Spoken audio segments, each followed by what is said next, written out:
Mason, Yes? you want to hear a story? No, but I feel like I have to. All right. It's on the show notes. I swear to God. This one's not necessarily that funny, but I thought it was more interesting than anything. This was back when I was working at the window and door company. So part of our job was to do warranty work for some of the manufacturers. And we got called out to this gentleman's house. And the first time, it's more to do an evaluation of the product that he has there, and what's going on with it, what we need to do so we can get billing and all that good stuff. So go out there, meet him. He's living by himself. He was like 80, I want to say 87. By himself? Yeah, old dude in Scottsdale. Pretty nice house. He's walking us through the things that he had. I think we were able to address a couple of them while we were there. But he's got pictures of him with like a couple presidents on the wall. I'm like, who is this guy? So like usually I'm just curious about who these people are, what they do, because like, they've got nice houses. So Yeah. How did you get your nice house? I just love to find out people's story. Anyways, so I start asking him, and he's one of those guys who is very happy to tell you his story. So he starts talking about how back, like, I think it was when it was, I forget if it was through the Reagan and Bush administration, he was working in government, and in the first Bush administration, he was working on a water rights issue for Arizona. At one point, he was even the Speaker of the Arizona State Legislature. Oh, wow. So what presidents did he have pictures with? Bush, Reagan, those may have been the two right there. Is he too old for Clinton? I'm not sure which. I'm pretty sure it was more, that was the Republican side, so I don't know if he directly worked with that, so I can't remember though. But like yeah. The only reason why I ask is because my follow-up question would have been like, you been to Epstein Island, bro? I don't think he was that high up in government. But, Okay. Really cool dude. So he was telling us about his work, and like he was very proud of what he did as far as getting like the water rights secured and be able to work through all of that. And obviously that's been a hot topic for Arizona recently. But so we had to come back, so we scheduled a return date, came back several weeks later, and when we got there, he didn't really quite seem to realize who we were. So it was kind of a shame in that aspect. Yeah. But so it was Joe and I who were there. We're working on it was a slider replacing some. Doesn't matter. Anyways, at first we were going over to work on his doors, and at a certain point he's like, "So are you guys going to be taking care of these curtains or blinds today?" And we're like, "No, we're the door guys." He's like, "Oh, right, okay." So like it seemed that you could kind of tell like, "Hey, we've met before, we've had a conversation." So like, which one you were, yeah. Yeah. So mine wasn't as crisp, right? So you could tell, but he's 87, so like you can't fault him. Like, Oh yeah. Super nice dude though. He's got like the Fox Business Channel on the time. TV. Yeah. Well, okay, this is why that's important. His grandson ends up coming over while we're there. And so they end up sitting down at the kitchen table and start talking about some kind of venture that his grandson was getting into. And I don't know what it is, but it's like the youth came back to his mind with Really? just the business stuff that he was able to just like, hey, something to think about is boom, like, and he's just sharp as a tack on those things. So like, it was kind of interesting to see on both sides of that coin that he didn't really recognize who we were. And it's like, okay, if you see someone for a couple hours, don't see him for a couple weeks, you might not recognize them right away. Yeah. I get that. But at the same time, like, but then to see just the sharpness and in some ways almost the wisdom that he had to know, here's what you should be looking for. Have you thought about pursuing this type of an option, stuff like that. So it started to make a lot of sense as far as why he's got that Fox Business Channel on all the time, because that's one smart dude right there. Yeah. What are you saying? Like, people who watch the other one. If you don't watch Fox, you're not smart. No, more that I don't know. I'm just joking with you. No, but I love speaking to the older people and kind of get their perspective on life, get their life story, and then see if you can't get some golden wisdom nuggets. Yeah.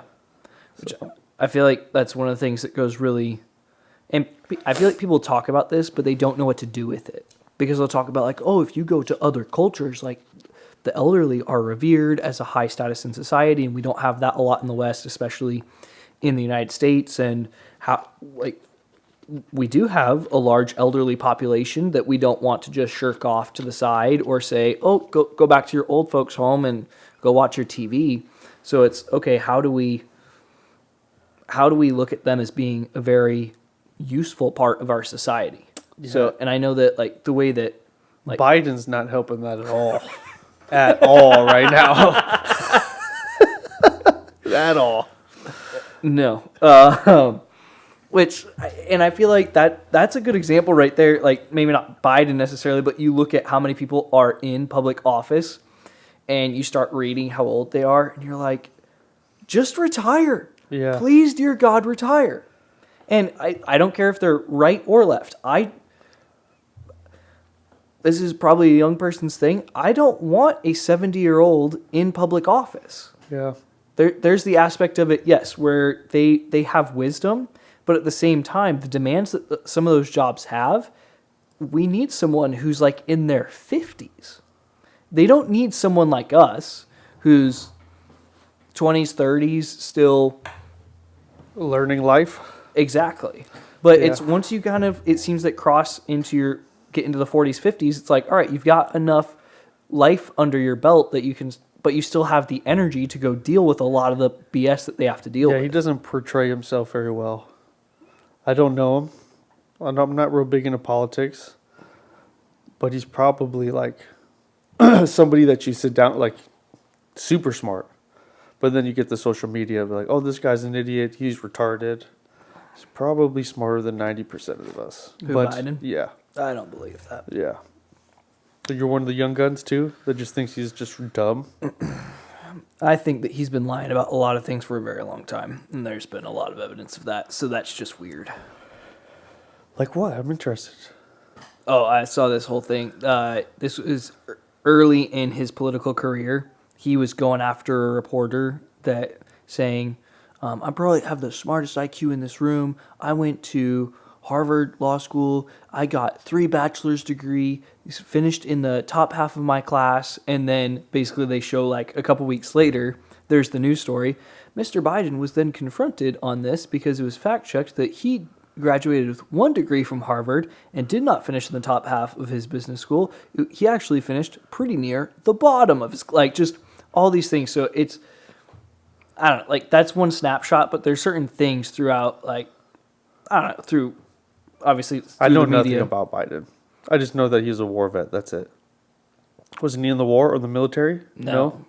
Was Is that he John somebody else? McCain? Maybe. I don't know. Yeah, that wasn't Biden. He wasn't in the military? I thought he had a son in the military. Maybe that he had a son that died in the military.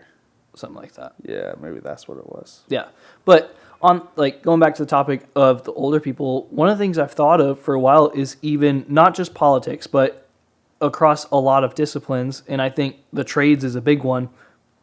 A lot of the knowledge for the trades is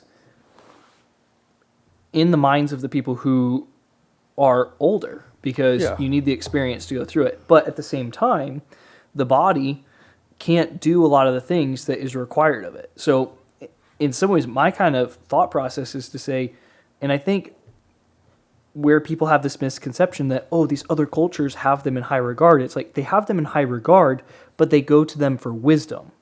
They're not going to them for, hey, we need you to spearhead everything. Mm-hmm. So I think it's in the same way, it should be the same way with us as far as we shouldn't be looking just to shut our old people in an old folks home. Yeah. And the hard part is, like with the internet, it has leveled a lot of that. We don't need to, I need to go find somebody. But I think there is still a lot of practical life skills and wisdom that you don't always find necessarily on the internet. Oh yeah, 100%. So Because the people who are writing the things to go on the internet aren't the people with the ages of wisdom. yep. Like I saw a post the other day, some random real estate agent, just a normal guy, got invited to do some kind of, you know how there's like thousands of seminars that go on and stuff. Yeah. Got invited to go talk to it, and then literally 2 weeks later, he's starting an online real estate coaching business. Like, those are the people that you get your shit from online. Like, if you want real wisdom and stuff, you got to go talk to people in the trenches. Yep. Because, I mean, what is it? Electronics. We're evolving a lot with how we do things so quickly. Yeah. But, like, if you were to break down everything, they all have, like, the same core, like, how you get things done. Yep. And people just try to find the quickest, easiest way to do it. But Yep. talk to the old guys. They were there. Yeah. My wife's grandpa's like that. He got his, I don't even know if he graduated high school.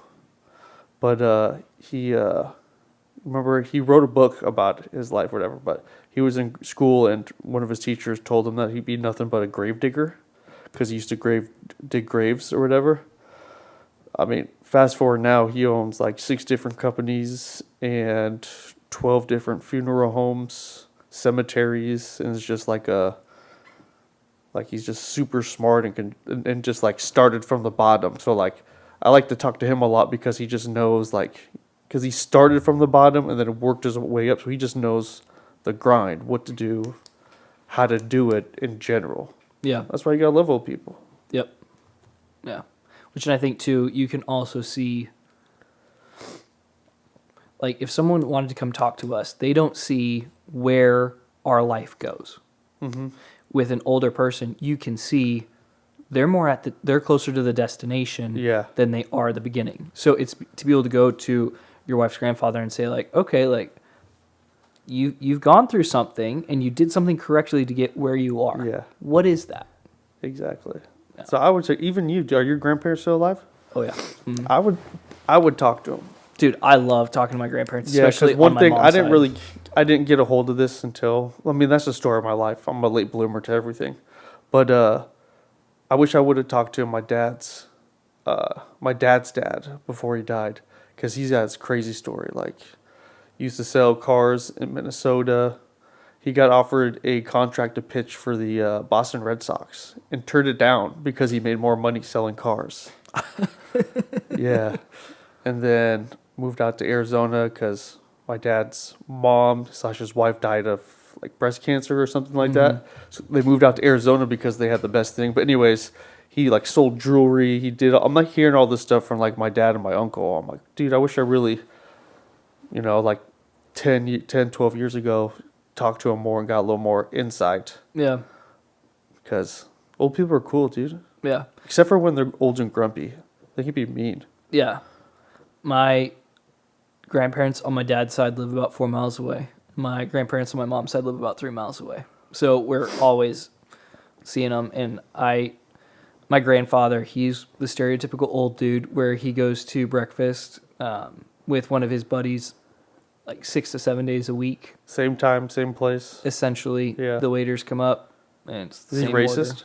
No. My grandpa was.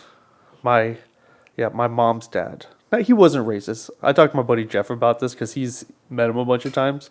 I just remember growing up, he always told me that I was playing the wrong sport because I played basketball. So it's just like, all right, dude. All right, pops. Yeah.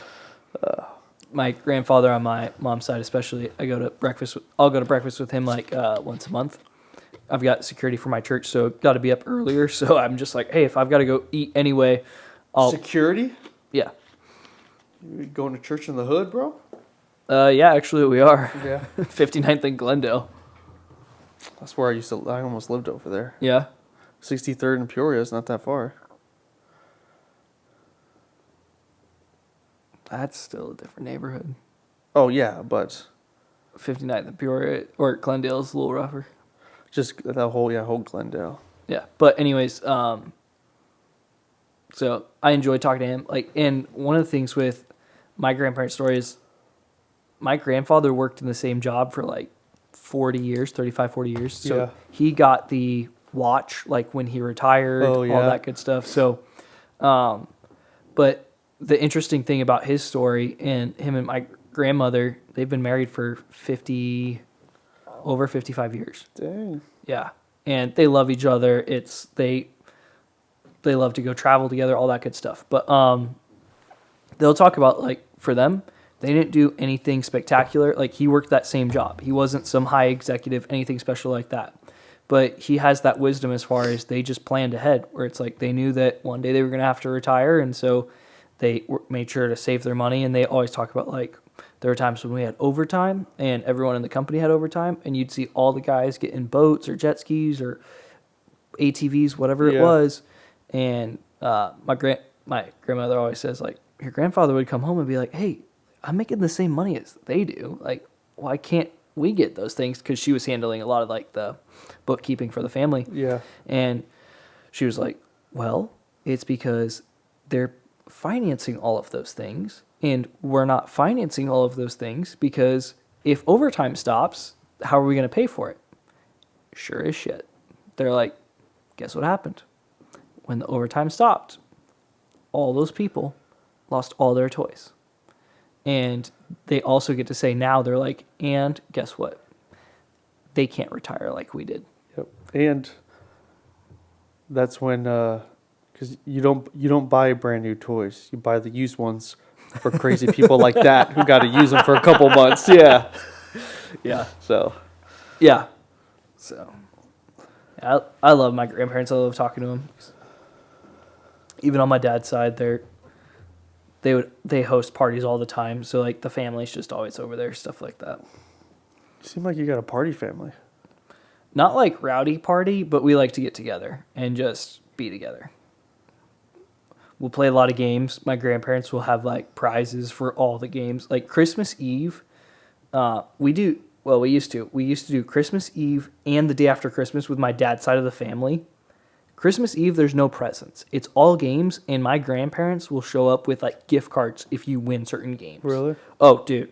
Everyone in my family is pretty freaking competitive too. So it is cutthroat. Yeah, we used to have family game night.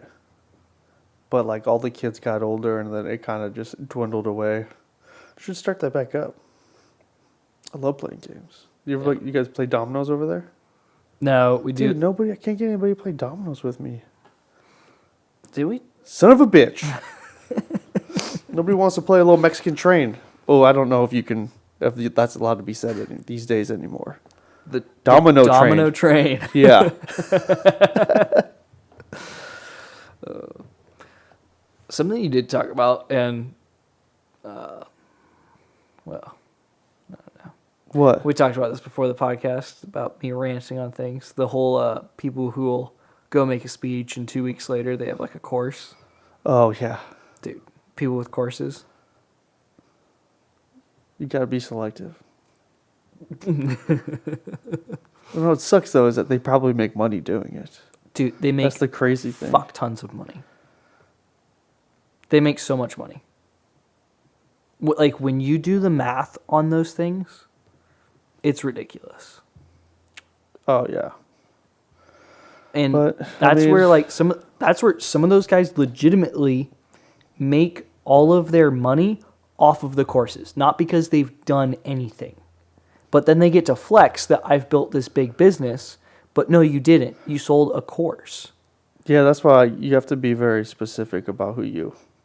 There's a lot of people out there that have built the businesses and done it and then created, they kind of the ones that started it, but there's so many people out there now that, let me show you how I did this. Yeah. It's like you started an online coaching business. How did you coax people into paying for it? Right. I don't know. I would feel too much like crap. Yeah. Freaking losers. And I feel like it goes back to almost the old people thing as far as it's like, hey, we want to see you at the destination, but I don't want to see you at the course destination. Another thing with some of this is I heard... We should have your grandpa on as a guest one podcast. Dude, I was honestly thinking about that on the way over here today. Oh, speaking of which, I know you're not going to be here, but we do have a guest coming in next week. So Who's coming? his name's Alex. I don't exactly understand his job, but he works in a very technical field for a company that handles a lot of real estate management. Real estate manage, like property management. Yeah, companies? property management for like I think medical facilities specifically. So he'll explain all of it, and I got to do some research into what he does and all that good stuff. Ask him if he has a course that people can buy online. He doesn't. He's a really good dude though. But there was guys listening to his podcast, and he was talking about how he went to one of those big events where everyone's speaking and all that crap. Yeah. And he noticed that like he gave his speech, and he's like, I'm a good speaker. I get paid a good amount of money for my speaking. But I noticed that all the other guys who were speaking would have a course for or a product kind of that they could link to their speeches. Yeah. So they're not just getting their speaking fee, but then if they're connecting with certain people in the audience, they're picking up more customers. And that part doesn't sit well with me. Because to me, it then seems that I'm coming to, which I've never gone, but you're advertising that come to our seminar, we're going to teach you something. And then it's more of a rah-rah speech. Yeah. And they give you like one or two little nuggets. Yep. But if you want more, our course is $499. you know what, dude? The past like 4 years, I want to say before the age of 25, I'm 33 now. I read one book in my entire life, front to back. Are you serious? Yeah. It was Where the Red Fern Grows because we read it together in class. Dude, that's a terrible book to read front to back. And then we watched the movie. It was very sad. But anyways, I've probably read like 20 books a year since then, kind of thing. Yep. But it is so annoying when like a lot of books are like that, where they're like, hey, learn how to, because I don't read like non-fictional books. Oh, really? Yeah, like that's like non-real stories, right? Nonfiction is real. Fiction is fiction fake. then. I don't read fictional books. Yeah, me neither. Yeah. So, but that's just like I feel like almost every book is like the first half of a book, they just talk about what they're gonna do and how they're gonna do it. Then they give you two little nuggets, and then they talk about some kind of course or online. It's so fucking annoying. Yep. I was like, yeah, it's just like, I mean, I get that you have a class, you could have a class, like that should be an option. But if you're gonna write a book about something, you should teach somebody how to do it, not just how it works. And then if you want to be taught how to do it, go here. Yeah. I don't know. It's annoying. I'm right there with you. Which I feel like there's a lot of those self-esteem books or. Yeah, those are the big ones. Yeah. If it's about habits or mentality or stuff like that, it's like cool. I feel like something I've learned in the last several years is maybe the more important thing is to be doing.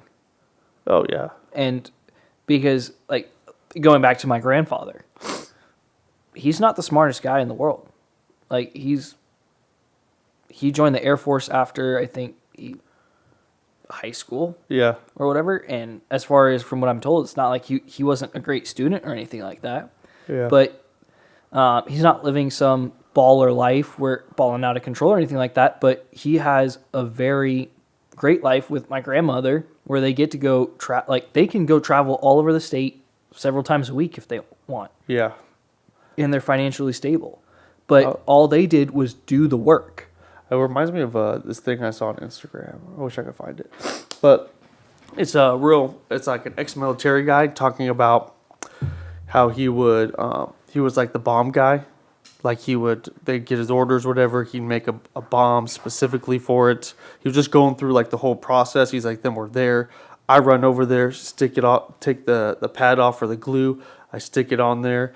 And then like talking about like he looks back and then like once he hears the three words, he all hell breaks loose because he hits the button, it explodes a wall. He explodes a wall, they enter, kind of stuff. Mm-hmm. And he was talking about how like the three words are execute, execute, execute. Mm-hmm. So and then he just went into it. It's like, that's the problem. Everybody wants to build the bomb, put it on there, but when it's time to execute, they're scared and they am I won't. building the right bomb? Is there a better way to build this shit. bomb? Is there? Yeah. Did we get everything right? Yeah, he was just getting, but it's just like that's just the mini stuff. Like executing is 80% of the business, Dude, and I'll even say it took me several years to learn this when I was working with a general contractor, and part of it was because I'll admittedly say, like, there was times where I was a bitch, and I'd be looking to try and find an easier way out of a task. So there's a good side to that where you start to find efficiencies. Yeah. I think that I'm a very efficient person a lot of times. I get very frustrated at inefficiency. That's what your girlfriend says.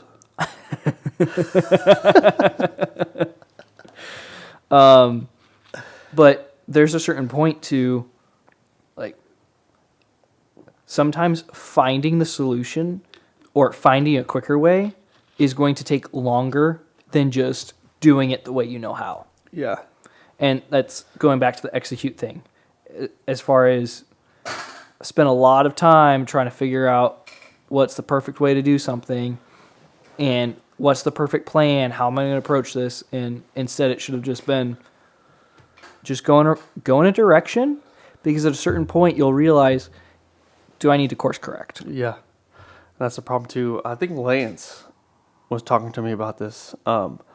He read a study or whatever about, he was like reading something about like podcasts and stuff, and he said that, I forget the number, but it's something around like 90% of all people who do have like started a podcast don't make it past episode 20. I remember him saying that, yeah. Yeah. So I'm like, yeah. So And we made it. Did we? It's not I haven't been here for that long. Let's see, November, December.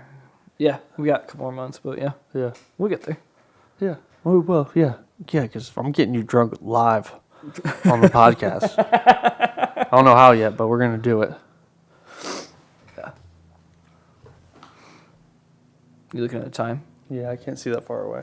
We're like 27 minutes in. Okay. I know you wrote in the notes 2023 goals. Yeah, you don't have to talk about that. Yeah. We can do that next time.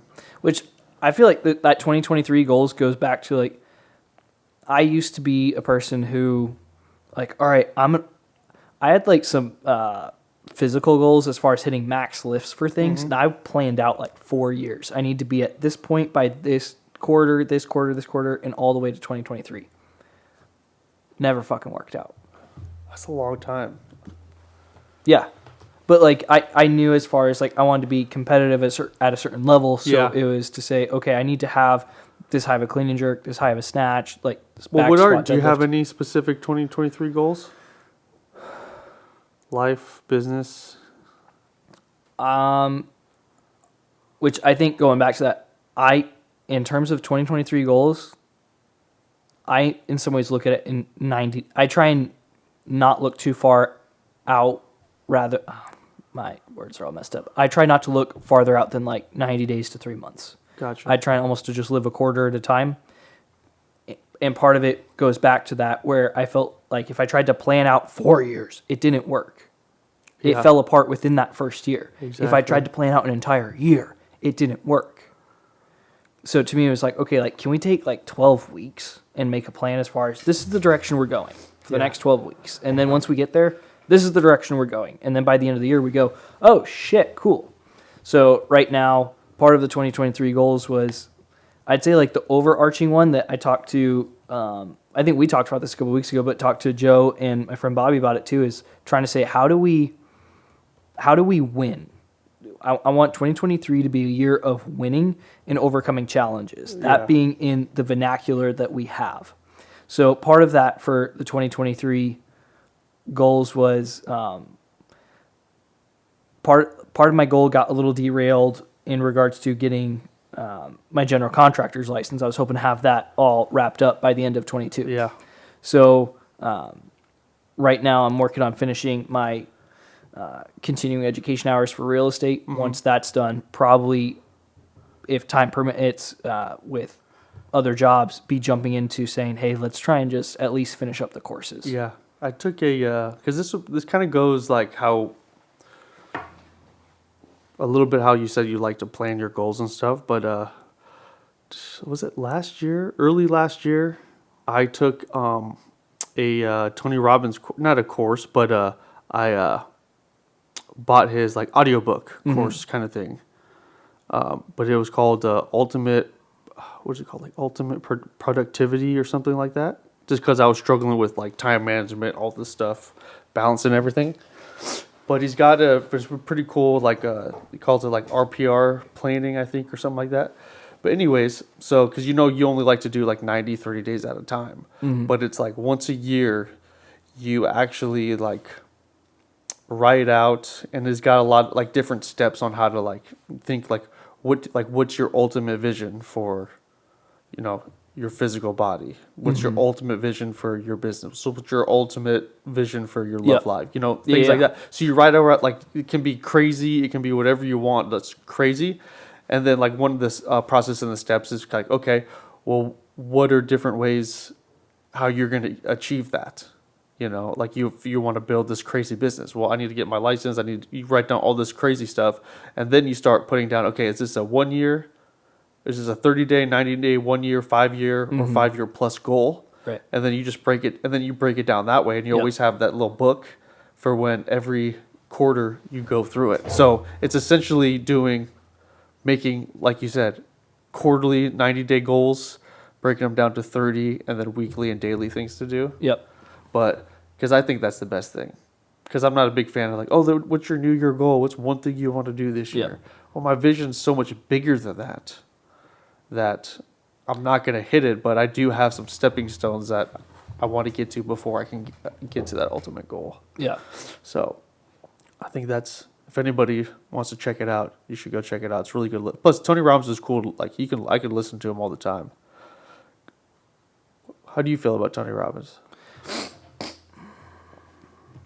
I feel like you might have a problem with just like the way he does things, like because might be a little too loud for you.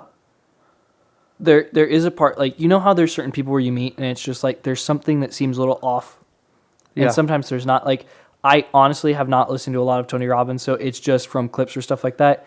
There's just something in his presentation that I'm kind of like, man, it seems a little weird. Well, yeah, it's also because a lot of like the mainstream cuts are him doing those really kind of weird, where you see where he puts his hand on somebody, says something, and like it changes their life kind of thing like that. Like literally, that's like 1% of it. Which, and I will say to that, as far as what kind of, I don't want to say anything negative because you don't, I don't know, but also there's guys that I think for me, one of the big people I listened to or used to listen to a lot was Andy Frisella.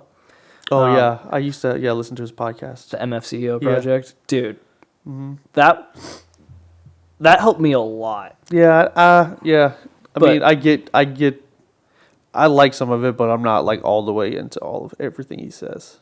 Yeah, which I'm looking more at the business side because I know his podcast has transitioned into something a little different. But what it was at the time kind of really helped kind of shape and kind of get me going in the right direction. So, and I know that he was all about Tony Robbins, and there was a couple other guys in the space where they seemed reputable who were like, no, Tony Robbins. I was about to say, even if you go on YouTube and like watch his like interviews, like he's fucking smart. Yeah, he just knows it all. It's just you don't get that, because I was a little worried. I wasn't searching for anything Tony Robbins. I was looking for something like, because I bought one book, but it was fucking just like they were trying to sell me a course kind of shit. I was very irritated about that. So I was just kind of doing some research, trying to find out, and then his little program thing kept popping up and up and up, and I was like, you know what, fuck it. I'm going to pull the trigger. If I get duped, I get duped, but I was happy I made the decision.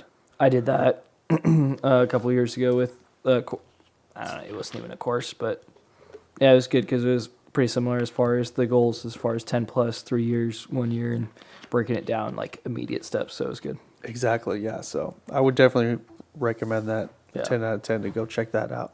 But I think, like I said, the biggest thing for me was I got stuck planning all the time. And I think it started in 21, kind of when I got my real estate license, but I feel like it's even developed more since then as far as realizing I need to stop planning as much and just start moving in a certain direction. Mm-hmm. Yeah, I was the same way. Plan. But then I never made like an action plan. So now I've got like daily and weekly things that I want to get done. Yeah. So that's smart. But anything anything crazy for 2023? We got something I'll tell you about next week. Okay. We talked about it off air, but the phone call that I took. Oh yeah. So yeah, we can talk about that. But it doesn't even have to be like informative. Like this year, one of my goals is to shoot under 80 in golf, Okay. which is a very tall task because like I shoot in the low 90s, high 80s. Yeah. So taking that many strokes off in a year would be a lot, but just tired of being crappy at golf. Yeah. I don't know what it is. Like too many of my friends. A lot of people don't know what it is. Yeah, too many of my friends are just like really good at golf. I'm like, dude, like, why can't I find anybody that I know that plays golf that is just not good or average? But anyways, yeah. So I'm tired of being the shitty guy that everybody plays with. Which I think for me was, like I said, talking with Joe and Bobby, and then I know we talked about it a little bit a couple weeks ago, was trying to put some wins together. Because I got into real estate, and there are certain things that I feel like I did really well, and there's other things that I was kind of like, I feel like this isn't working out exactly the way I thought it was. Yeah. So it felt like I was taking it on the shins at the end of last year. So felt like coming into 2023 was starting to kind of pull myself back together from that. Mm-hmm. And so in some ways it was going, that's why the winning and overcoming challenges was a big deal to me, as far as it's like, hey, I felt like I was on my heels for like 2 years, and now I feel like, all right, let's see if I can start really pressing forward. And I feel like I've started to see that, and part of it is like, it's not in my control. I know that. I can see that because you have a type A personality where if it doesn't go a certain way, that it can start get frustrating for you. No. The way you planned it or the way you envisioned it. Not always. Reflect on that and get back to me. I don't think so. Okay. I feel like I'm a person who's like, if it doesn't go the way I think, like I'll take the hits and keep coming back. I think end of last year, I kind of hit a point where, all right, no one listens to this, so I'll just be honest about it. As far as like financially, hit a point where it was like, I can't just keep showing up because this is not going to work in a month. Yeah. So it was, what am I good at? What do I like to do? And where do I have immediate opportunity to start turning that financial ship around? And that was construction. Mm-hmm. So part of what we've talked about with Sledgehammers in the Office was we've talked off air as far as there's a big vision for that inside of real estate, inside of construction, and what that looks like. So to me, the goal is still the same. Yeah. But I always look at the goal is still the same. So when I didn't hit my lifting goals previously, the goal is still the same. We hit a detour. Mm-hmm. But we're still pressing forward. So that's how I look at it. So in my mind, it was kind of, I felt like I'd been kicked in the nuts mentally, and it was just like, I feel like a piece of shit because I'd been talking to other people as far as some of those goals, and it was like, hey, just kidding, that's not going to happen exactly how I was hoping. Yeah. But kind of as we entered the new year, there was a couple things that happened where it got that fire going again, to where it was like, hey, motherfuckers, I'm back, and we're going to burn this place to the ground. Like, in a good way. I was like, okay, yeah. Like, I was like, Brian, I was like, wait, I thought he was happy about that. Yeah, no, like, yeah, it was just all the momentum, right? So I feel like there's been a vision that's been building for a while in regards to what kind of a company I would want to build, how I would want it to operate. So it's trying to press forward in that direction. Yeah. So change it up a little bit. Yeah. God damn it. You gotta deal with something? No, I just got a leak that came in. $45,000. Ooh, it's in a manufactured home? I don't know. I don't know how this thing works that well. I just hit accept. even though I shouldn't have. Was but it Op City? No, it was the other one. Oh, gotcha. I feel like I'm the only one on the team that gets Ojo leads. Oh, really? Yeah. That's hilarious. All right, he's getting a phone call. So you go take that phone call. I'm going to deal with some of this shit, and I'll go from there.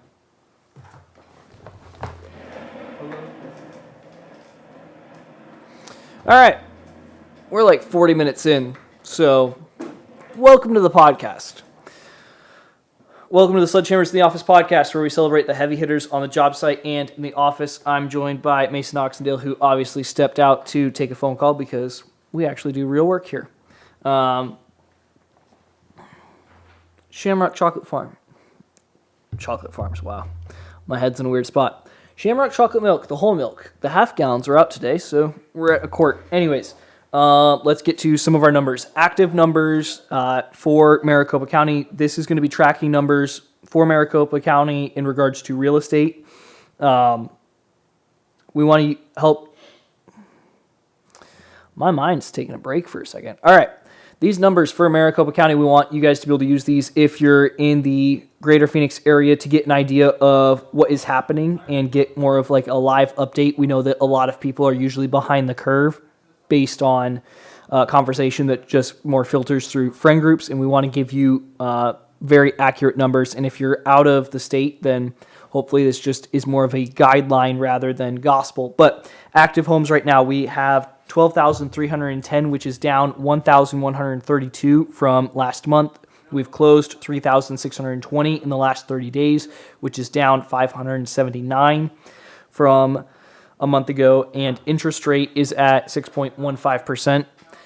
2x4s, 325. That was the exact same as when we had pulled it a month ago. Plywood was 1160, which is down 70 cents. And something new that we're going to be tracking, just because I feel like it's going to be easier to track copper prices. So this will affect your wire, but also a lot of some of the plumbing. This is going to be half-inch copper pipe, 10-foot sections, 2326. So obviously this is the first time we're tracking it. But yeah, that's where we're at. We'll check in, obviously, over the next coming weeks, see if that's trending in a certain direction, and go from there. So while Mason is stepping away, we are going to look at our house for the evening. This one, we sat down for the podcast and started thinking, all right, what do we want to look at? There's certain criteria that we try and focus on. We try and find a house that is interesting to us. So sometimes that means the comps are skewed, or it's a house that is in an area that we think is undervalued for what it is, or like we said, overvalued. So anyways, this one, it is from our brokerage, being listed by our brokerage, Realty One Group. If you guys want to check this one out on Zillow, you can. It is 5636 East Mockingbird Lane, Paradise Valley, Arizona. Paradise Valley, if I remember correctly, is the most expensive city in Arizona. It's Paradise Valley or Scottsdale. I got to double check it.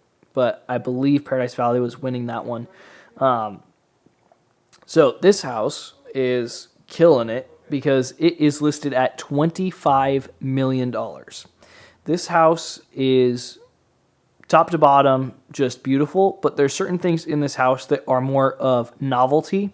So feel free to put this on pause, pull up Zillow, and then press play as we kind of go through these pictures, because some of the rooms, they're just elegant, beautiful furniture, crystal chandeliers. The light fixtures are amazing. You've got a lot of decorative work in the ceiling, which that's a big deal for people who don't realize it. The amount of manpower or man hours that goes into a lot of those details in the ceiling with the trim molding, because you're having to have someone up there or a group of guys who are coordinating the distance for all of those cuts, getting that done, getting it up on the ceiling, usually requiring a lot of scaffolds, things of that nature. So, looks like they've got a bar area, but then we get into, I'm not sure exactly the flow of this house, but it looks like, I want to say like it's got 50s gas station pumps in a game room with a ping pong table. The floor is that checkered red and white, so it almost feels like it has that very 50s vintage look to it. But But then they go right back into crystal chandeliers, the beautiful rooms. They've got art pieces throughout, a piano in this great living room. They've got multi-slides, which Joe and I have been talking about, as far as those huge glass doors that basically turn a wall into glass that operates. They've got an office that is wood, and those same details are in the ceiling, but a lot of it is a lot of that wood millwork rather than if it's MDF board or even just painted white MDF board. Huge kitchen, 2 islands, one for cooking, one more for the breakfast eating area. They have a pool, looks like a 25-yard lane pool off of the balcony. Then they have more of a recreational pool outside. Basically, think of $25 million house, theater, gym, humongous closet. They've got it. Enormous garage. I think it was, garages for 31 cars or 21 cars without lifts. So, oh, look, here it is. The garage with 5 vintage gas pumps, photos of 1932 planes on the interior. We jumped into the house just while you were gone. Had a $4.5 million remodel done in 2015. So this place is over the top. They've got a playset on the property, RV garage. Like it's 5 acres. It's a compound. Like this isn't necessarily a house. This is a compound. It is awesome. 18,000 square feet. 7 beds, 10 baths. What do the comps look like, Thaddeus? Didn't even look, because when you get into a lot of these luxury things, a lot of it is going to be very subjective. So the most expensive house to have sold on the MLS, I believe, was $29.5 million. I believe that was Randy Johnson's house, right? No. That was one that Joe and I both worked at. We call it Lot 1885. Yeah, it wasn't Randy Johnson's house. But that's not the most expensive house that was built in Arizona, but that's the most expensive one that sold on the MLS. So this one, we're looking at $4 million off. And when you're talking about at this level, that means you're in the upper echelon of those houses. This is a very unique house. A lot of the houses in this area are going to be on 1 to 2 acre plots. So sometimes it's quite a chore for someone to be able to buy up 5 acres to be able to combine them to put one house on it. So in terms of comps, it's hard to do when a lot of these houses are almost one of one. You looking up the Randy Johnson house? Yeah, I was just curious. I think he said, well, because it wasn't on the MLS. He sold it. It was on the MLS for the longest time, though, I think. What was it listed for? I don't know. I'm not going to talk out of turn because clearly I don't know anything. How'd your phone call go? It was good. Looking for some land in Tonopah. Yeah. Tonopah. I've sold a couple places on Tonopah. Nice. I don't mind driving out there. They looking up at a house on it, manufactured home? Yeah. Yeah. The house, yeah. So I'll look it up later, make sure it's zoned. Nice. This house is sick. The 25 million one? Yeah. All right, I've worked in... What are they offering? 3% commissions, too? Damn! Do we want to do that math real quick? Honestly, we should be able to do it off the top of our head. We should, but I never claimed to be the smartest person. What? 7.5 mil? That's way too much. 750,000. That's it? I guess that makes sense because what's that show on Netflix? Selling Sunset. They're Yeah. making freaking like 3 mil on deals and stuff. Yeah, 750,000. That's a nice little pretty penny. Yeah, that's a lot of salaries. That'd be insane. I wonder, Anyways. do you know who owns this house? The monsoon doesn't show anything. It's an LLC just like everything else. All right, so here's the trick. You take the LLC and you go to Arizona Corporation Commission. Yeah, I think I've done that before. Yeah, it's hilarious because there's this piece of property that was listed on the MLS for a bit, and it was being sold for $50 million. It was in Paradise Valley, and the family that had owned it for a very long time, but it was an expired listing. So I thought, hey, I might know some builders who would be able to purchase it and be able to use it and build on it. So I was going to try and kind of make a connection because it was an expired listing, but I was told that it was already being tied up with something else, so ended up leaving it alone. But I can't find it, dude. What the heck? that LLC, Yeah. Arizona Commissions? Arizona Corporation Commission, Yeah. Entity search. yeah, that's where you do it. Yeah. So,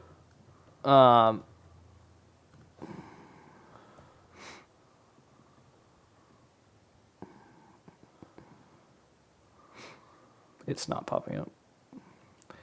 Here's what I think some of these people do. They buy it through an LLC, and like I was talking about with that land, they bought it through 2 LLCs. So they bought it through a company that was owned by another company. And then once you get, basically it's that point, you could figure out who actually owned it. And you could learn, I learned about the family, stuff like that, track down who was still alive. Like I was going in deep. But what some people will do is they'll buy it through an LLC and then I think they closed down the LLC or something like that. So it's no longer active. Oh. So it provides more anonymity. And I could be wrong on that, so if someone wants to fact check me, go ahead. But that's what I feel like I've seen before, where people will kind of shut things down that way. That's smart, actually. Yeah, right? But that is weird, isn't it? That, like, how can you have a company that doesn't exist anymore on a deed? I don't know. There's got to be something something somewhere else. Probably. Unless it's like a silent held company, and maybe it's an out-of-state company or something. I don't know like what that. Silent L is. Huh? What's Silent L? A silent company. Yeah. Um, How's that legal? A silent company? Basically, like, it's just a placeholder. So we can go right now and create an LLC that doesn't do anything. What doesn't have to be under somebody? There's going to be a managing partner, yeah. But part of it might be is the LLC might be out of state, which I'm not sure exactly how that works, but because I thought they'd have to be registered. I don't know. Over our heads, we'll check into it. It's registered in New Mexico. Really? Yeah. All right. On the podcast, we're just going to stalk this person real quick. Did you find the owners? Yeah, I'm not going to say it online, though. We have Alright. so many listeners. We're going to mute it real quick. We'll be back in just a second.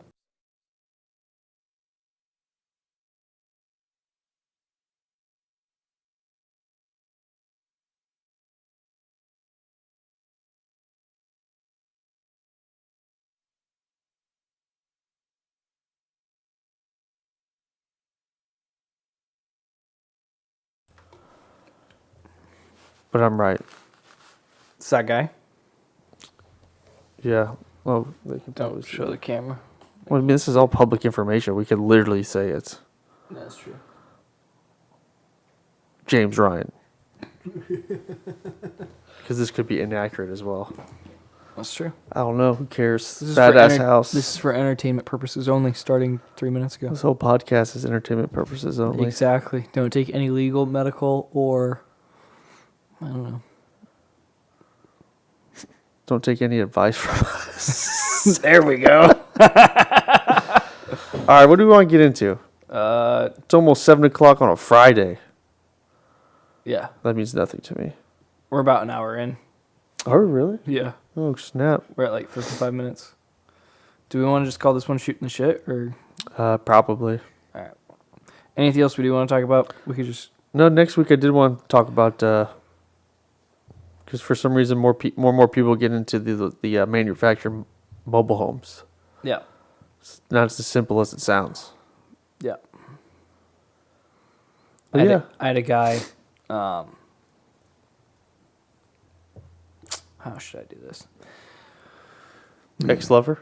No, there was a gentleman who reached out to me in regards to having the general contractor that I'm working with currently possibly build a garage on this house that they're buying. And it was going to be a 16 by 40 ground up. He wants it custom. He's going to be running some heavy equipment out of it.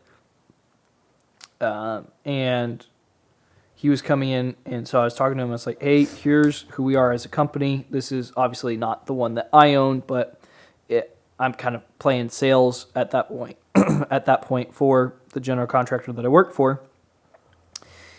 And I was like, hey, just want to get an idea of what's your expectation of cost. 16 by 40. So I think it was, I got to look at the square footage. Doesn't matter. But he was like, I'm hoping to keep it under $30,000. I was like, all right. I just want to be very transparent with you right now. I know that at Home Depot, they sell tough sheds for their 16 by 12s for just under $6,000. So if we were to buy 3 of them and stack them side by side, obviously you're looking at $15,000.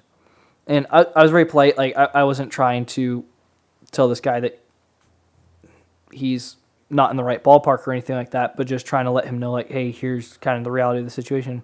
I was like, so we could get 3 of them, and we're halfway there already.